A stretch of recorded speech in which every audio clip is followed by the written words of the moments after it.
अस्सलामु अलैकुम व रहमतुल्लाहि व बरकातुहू। दोस्तों, आज हम एक बहुत ही अहम और दिलचस्प टॉपिक पर बात करने जा रहे हैं। इस्लामी जबीहा का साइंस से ताल्लुक और जर्मन साइंटिस्ट्स की वो रिसर्च जो पूरी दुनिया को हैरान कर गई। आज की वीडियो में हम देखेंगे कैसे इस्लामी तरीके से जानवर ज़िबह करने से जानवर को कम तकलीफ होती है और इंसानी सेहत के लिए वो गोश्त ज़्यादा बेहतर साबित होता है, और इस सब के पीछे साइंस क्या कहती है और जर्मन यूनिवर्सिटी की वो फेमस रिसर्च क्या थी। चलिए स्टेप बाय स्टेप सारी तफसीलात सुनते हैं। सबसे पहले ये रिसर्च जर्मनी की Hanover university of veterinary medicine Hanover TiHo में हुई। साल था 2014। रिसर्च टीम के लीड साइंटिस्ट का नाम था डॉक्टर विल्हेम शुल्जे और उनके साथ डॉक्टर हजीम खतीब भी शामिल थे। ये दोनों साइंटिस्ट्स वेटरनरी मेडिसिन और एनिमल वेलफेयर के बहुत बड़े एक्सपर्ट्स हैं। उन्होंने ये study German federal ministry for consumer protection, food and agriculture के तहत की। इनका मेन मकसद था जानवरों की तकलीफ यानी पेन लेवल को मेजर करना जब उनको इस्लामी तरीके से ज़िबह किया जाता है, मतलब हलाल स्लॉटर, और तुलना करना नॉन इस्लामिक तरीकों से जैसे स्टनिंग, बिजली से बेहोशी और मैकेनिकल स्लॉटरिंग। इस रिसर्च में उन्होंने जानवरों के दिमाग में इलेक्ट्रोड्स लगाए और ईईजी मतलब इलेक्ट्रोएन्सेफेलोग्राफी और ईसीजी इलेक्ट्रोकार्डियोग्राम से उनका पेन लेवल और ब्रेन एक्टिविटी को मॉनिटर किया। जानवरों को 3 ग्रुप्स में डिवाइड किया गया। पहला, इस्लामिक जबीहा बिना स्टनिंग, प्रॉपर हलाल तरीका। दूसरा, स्टन्ड एनिमल्स यानी इलेक्ट्रिकल स्टनिंग के बाद कटिंग। और तीसरा, मैकेनिकल स्लॉटर मतलब ऑटोमेटिक मशीन से। Step 4 findings. इस्लामी जबीहा में पेन लेवल। रिजल्ट क्या निकला? इस्लामिक स्लॉटर में जानवर की ईईजी रिपोर्ट में पेन सिग्नल्स नहीं आए। सिर्फ कुछ सेकंड्स तक हल्की सेंसरी रिस्पॉन्स आई। उसके बाद दिमाग की सेंसरी एक्टिविटी 0 हो गई, मतलब जानवर को लंबी तकलीफ नहीं हुई और नो स्ट्रेस फील हुआ।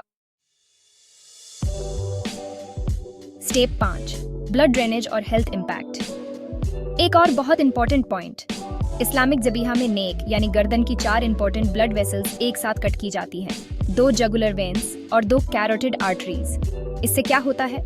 मैक्सिमम ब्लड ड्रेनेज होती है, बॉडी में ब्लड रेसिड्यू नहीं रहता, टॉक्सिक सब्सटेंसेस और बैक्टीरिया का रिस्क कम हो जाता है। जर्मन साइंटिस्ट्स ने यह भी प्रूव किया कि हलाल गोश्त में बैक्टीरियल ग्रोथ कम होती है और शेल्फ लाइफ ज्यादा होती है। स्टेप 6 स्टनिंग मेथड का नुकसान। दूसरी तरफ जो जानवर स्टनिंग यानी बिजली से बेहोशी के बाद ज़िबह किए गए, उनकी रिपोर्ट्स में देखा गया स्ट्रेस हार्मोन्स जैसे कि कॉर्टिजोल और एड्रेनलिन का हाई लेवल, खराब ब्लड ड्रेनेज, मीट में ब्लड क्लॉटिंग और ज्यादा बैक्टीरियल कंटेमिनेशन। और बहुत से जानवर स्टनिंग के वक्त ही दर्द और पैनिक में मर गए, जो एनिमल वेलफेयर के पॉइंट ऑन ऑफ व्यू से बहुत ज्यादा जुल्म है। तो step 7 human health benefits on off हलाल मीट। डॉ विल्हेम शुल्जे की फाइनल रिपोर्ट में यह भी बताया गया था कि हलाल गोश्त ज्यादा हाइजेनिक, क्लीन और सेफ होता है। इसमें ब्लड टॉक्सिन्स भी कम होते हैं, फूड पॉइजनिंग और इन्फेक्शन का रिस्क भी लो रहता है। हलाल गोश्त में टेस्ट भी बेहतर होता है और इसकी शेल्फ लाइफ भी लंबी होती है। और सबसे इम्पोर्टेंट बात, हलाल मीट खाने वाले लोगों में हार्ट डिजीज, कैंसर और फूड बॉर्न इन्फेक्शंस का रिस्क कम हो जाता है। Step 8 international acceptance. ये रिसर्च सिर्फ जर्मनी तक महदूद नहीं रही। इस रिपोर्ट को यूनाइटेड किंगडम, यूनाइटेड स्टेट्स और ऑस्ट्रेलिया के मल्टीपल वेटरनरी इंस्टीट्यूशंस ने भी रेफरेंस के तौर पर एक्सेप्ट किया। और बहुत सी इंटरनेशनल एनिमल वेलफेयर ऑर्गेनाइजेशंस ने कहा Islamic slaughter method, if done properly, is more humane than stunning. Step 9 Quran की दलील। और दोस्तों, अल्लाह ताला ने 1400 साल पहले कुरान में फरमाया, और तुम उस जानवर का गोश्त ना खाओ जिस पर अल्लाह का नाम ना लिया गया हो।